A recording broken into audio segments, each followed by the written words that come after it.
ফুলকপির ক্ষেত দেখো বন্ধুরা, ফুলকপি রে ফুলকপি আর কতদিন জ্বালাবি, এই রকম অবস্থা হয়ে গেছে আমাদের বাড়িতে। ফুলকপি ফুলকপি ফুলকপি, উফ! ফুলকপির ক্ষেত দেখতে দেখতে আমি একদম মানে শেষ হয়ে যাচ্ছি, আর বলো না। সেই পুজো অষ্টমী থেকে শুরু হয়েছে, রোজ বাড়িতে আসছে ফুলকপি। এখন দেখো এই শীত চলে গেল, আমি ভাবলাম ফুলকপি এবার বিদায় হলো বুঝি, কিন্তু তাও আমাদের বাজারের ব্যাগে দেখো বাবা রোজ ফুলকপি নিয়ে আসে। এই ফুলকপি যে বাবার কী প্রিয়, মানে তোমাদেরকে আর বলার নয়। কিন্তু বেদিনের কি ফুলকপি বেশি খাওয়া উচিত, সেই জন্যে আজকে আমি আয়োজন করেছি ফুলকপির বিদায় উৎসব। আমরা আজকে সকাল থেকে রাত অবধি যা খাবো সবেতে দিয়ে দেবো ফুলকপি। দেখি এত ফুলকপি খাওয়ার পর যে বাবার আর ফুলকপি খাওয়ার ইচ্ছা থাকে কি না। তোমাদের বাড়িতেও কি একই অবস্থা? অবশ্য করেই কিন্তু তাড়াতাড়ি কমেন্টের মধ্যে দিয়ে জানাও। যাই হোক, আমার চ্যানেলে ফিশ চ্যানেলে নতুন একটি ব্লগে তোমাদের সবাইকে স্বাগত জানাই। আশা করি সবাই সুস্থ আছো, ভালো আছো। আমরাও সবাই সুস্থ আছে, ভালো আছি। কদিন একটু ব্লগ দিতে দেরি হলো, আসলে অফিসের কাজকর্ম নিয়ে খুবই ব্যস্ততার মধ্যে দিন যাচ্ছে। শুটিং করলেও সবসময় এডিট করে ভিডিওগুলি ছাড়া সময় পাচ্ছি না। আশা করছি তাও তোমরা সবাই আমার সাথে থাকবে, পাশে থাকবে। চলো প্রথমে চলে যাই ফুলকপি বিদায় উৎসবে। তাহলে যাওয়ার আগে বলে দিই, যারা প্রতিনিয়ত সুন্দর সুন্দর কমেন্ট করছো তাদেরকে অজস্র অজস্র ধন্যবাদ। তবে কমেন্টের সাথে অবশ্য করে একটা করে লাইক করে দিয়ে যেও। যাই হোক, চলো চলে যাই প্রধান ফুলকপি বিদায় উৎসব পর্বে। আশা করছি আজকের ভিডিওটি বা ব্লগটি সবাই এনজয় করবে, এবং ভালো লাগলে সবাই আমাকে সুন্দর সুন্দর কমেন্ট করে জানিও কিন্তু। প্রথমে ফুলকপিগুলোকে একটু ফেয়ারওয়েল দিয়ে দিচ্ছি, ওদেরকে একটু মালা টালা পরিয়ে বললাম বাবা তোরা আজকে এসে গেছিস, এইবারে ভালো করে তোদেরকে বিদায় দিয়ে দিচ্ছি, আর আসিস না সেই অষ্টমীর ভোগের খিচুড়ির ফুলকপি হিসাবে আসিস, বা লুচির সাথে তরকারি খাওয়ার সময় আসিস। তো যাই হোক, বাঙালির তো সকাল শুরু হয় জলখাবার দিয়ে, তো জলখাবারেই দেখো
দেখো এখানে কত সুন্দর ফুলকপি চিংড়িটা তৈরি হয়ে গেল।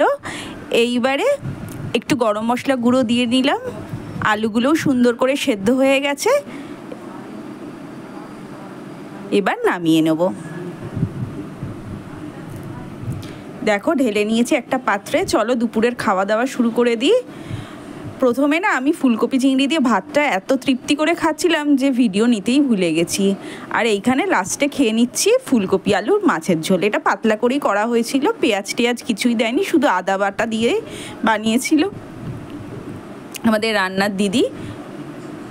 দেখো ফুলকপি বড় বড় করে ফুলকপি দেওয়া হয়েছে, কারণ যেহেতু আর ফুলকপির এটা বিদায় উৎসব, কদিন আর ফুলকপি খাবো না। এদিকে সন্ধেবেলায় দেখো আবার আমরা বসে গেছি ফুলকপির পকোড়া নিয়ে। ফুলকপির পকোড়া আর মুড়ি দিয়ে হচ্ছে আজকে সন্ধ্যের ভুড়ি ভোজ।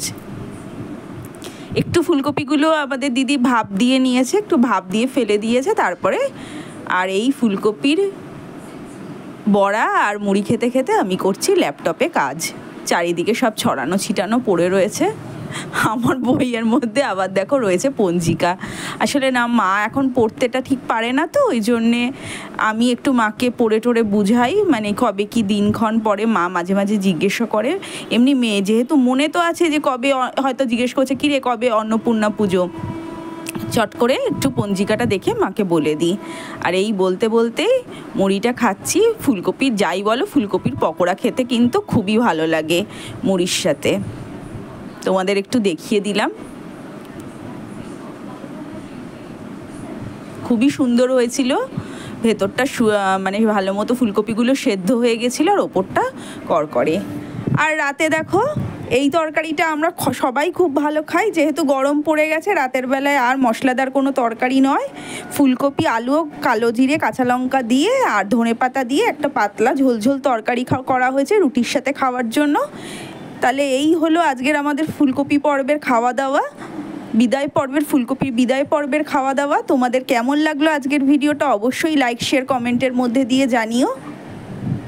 খুব তাড়াতাড়ি ফিরে আসছি পরবর্তী ভিডিও নিয়ে। ততক্ষণ অবধি সবাই সুস্থ থেকো, ভালো থেকো এবং নিজেদের ভালো রাখার দায়িত্ব নিজেরা নিও। চলো এখনকার মতো টাটা সবাইকে।